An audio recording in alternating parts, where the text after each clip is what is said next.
Africa. Thank you so much for joining us, Chris. Well, one of the things that I do want to start with is that we have found gas reserves in South Africa, and you're saying that other than what we have found so far, the Karoo being one of them, there might be a possibility that we have more. That is correct. Good evening, Anna.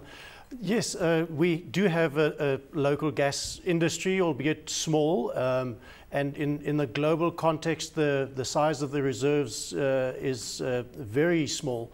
However, in the energy scenario that we find the country in, where there's a need to look at our energy mix, and the government indicating that they'd like to change the energy mix away from coal and increasing the share of natural gas also in that, you do need to look at what the alternatives are. We currently, our gas industry exists in the form of imported gas by pipeline from Mozambique, and Sasol does that into Secunda, and PetroSA running a gas to liquids plant in Mossel Bay, receiving feedstock from the South Coast gas field. And the challenge that we find there is that those fields are depleting, and exploration activity is ongoing to find further gas.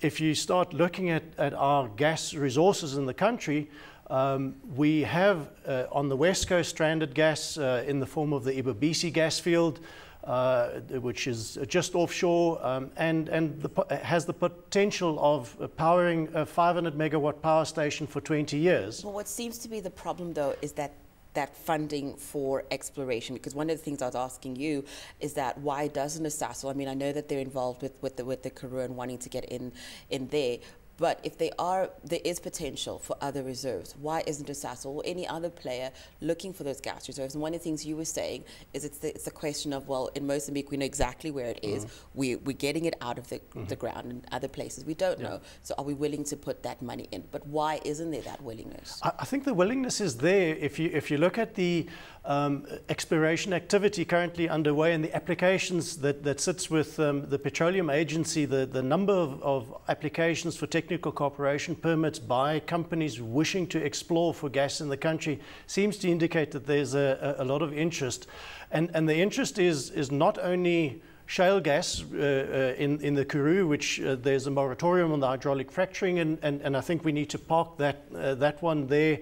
And even if the moratorium is lifted, we're probably looking at a 10-year period before we actually start producing any form of gas there. However, there are activities on the go onshore at the moment in South Africa, in the coal fields, looking for coal bed methane, and the number of projects underway that are looking at feasibility studies in terms of what they do with that gas as well. So the interest is certainly there. We do have a bit of a catch-22 in terms of our investment in the natural gas industry and the infrastructure required for it, purely from a point of view of saying, and that's why we have stranded gas in the form of Viviers, for example, on the west coast, where we're saying, well, there's enough gas to fire up a power station for 20 years. Why is that not happening? And the issue is the power producer is saying to the developer of the gas field, well, you go and prove all of this gas and develop the gas field, then I'll buy your gas. The producer is saying, well, if you give me an undertaking to buy my gas, then I can spend some more money. So there's this balance to be had there. But who can do that? Who can do that? I mean, I would imagine that government there would need to probably step in and regulation or something to be able to create that balance. Yeah, I think you're 100% right. We have a Gas Act that has, as part of in its preamble, talks about the aim of this act is to encourage the development of a gas industry in South Africa. NERSA, as the energy regulator and the gas regulator in the country, have indicated that they're willing to facilitate processes between exploration companies and individuals or companies wanting to get into development of energy projects that would use gas as a feedstock. So I think that does happen, and there's a lot of activity around that as well.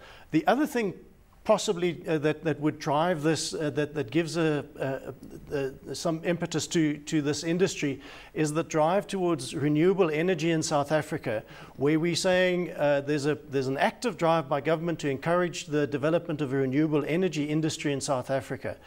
We now find that renewable energy in the form of wind or solar is cyclical. When the wind blows, you generate electricity. When the wind doesn't blow, you don't generate electricity. And gas is able to fill that gap where the wind stops blowing, you can switch that on. But do you think that, I mean, this is a global move, not just here in South Africa, but when it comes to funding coal projects, for instance, that seems to be diminishing. Do you think that that's probably going to drive funds in the right place, maybe, and natural gas might be able to get some of those funds? I think the reality is that as we see our economy grow, the demand for energy in the country will increase. So, and we need to be realistic that we currently have a coal-dominated energy industry, and that's not going to disappear overnight. We're currently building new coal-fired power stations, so we're committing ourselves to using coal as part of for a long time. For a long time. However, as the economy grows, that incremental energy needs must be filled by something. Gas is one of those areas that can do that.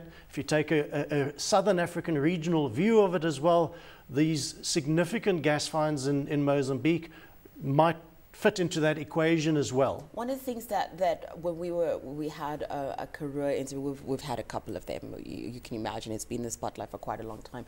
But it was really interesting because we had somebody who was talking about the career controversy, and they brought in what is also in PwC's report of one of the issues is the whole thing of who owns the mineral rights. And then if you look at a country like the US, it's completely different to what is happening here.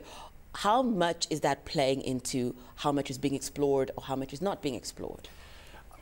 I think it does have an impact, and it's the mineral ownership regime in South Africa versus, for example, the US, where the landowner owns the mineral rights of the land.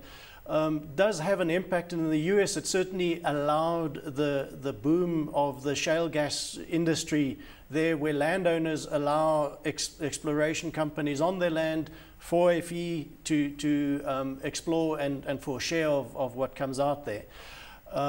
The challenges in South Africa are slightly different from a environmental point of view, and the uncertainty around that, hence the moratorium, and the view really is that we do need to investigate what the implications are associated, the environmental implications associated with exploring shale gas. We need to make sure that we build the appropriate regulatory structures in place, that the exploration companies develop adequate and fairly and very detailed, strong plans as to how they're going to approach each well, and the monitoring capacity to make sure that they're actually doing it in accordance with that. Chris, I want to ask you very, very quickly if you can tell us, what do you think? I mean, I was going through a whole list of barriers and all the problems, but for you, what do you think is probably the key thing that would help to develop the natural gas industry in South Africa? The development of the gas industry in South Africa hinges around finding an anchor for gas. So if you do have supply, and the supply could be indigenous, onshore, offshore, or it could be foreign, pipe from Mozambique, LNG from elsewhere in the world. If you have supply, if you can anchor that with a solid, sizable project that would take off that gas, that would kickstart the development of an industry. I think in other countries you'll see the trend. You find an anchor. It's like a shopping center as well. You find a big retailer that anchors the shopping center. It's the same with gas. You find a big off-taker, and in South Africa's case, I think that big anchor would be a power solution, a power plant, and then you start saying, well, now to fire up this power plant, I do need to build a pipeline to where the power station is located. So along the line of this power line, this pipeline that you've built, industry, if there's sufficient gas, can tap into that pipeline because the infrastructure is there. So the industrial use of gas comes on and substitutes other forms of energy being used. And as that grows, you'll find it multiplies and grows, and I think that's what's needed.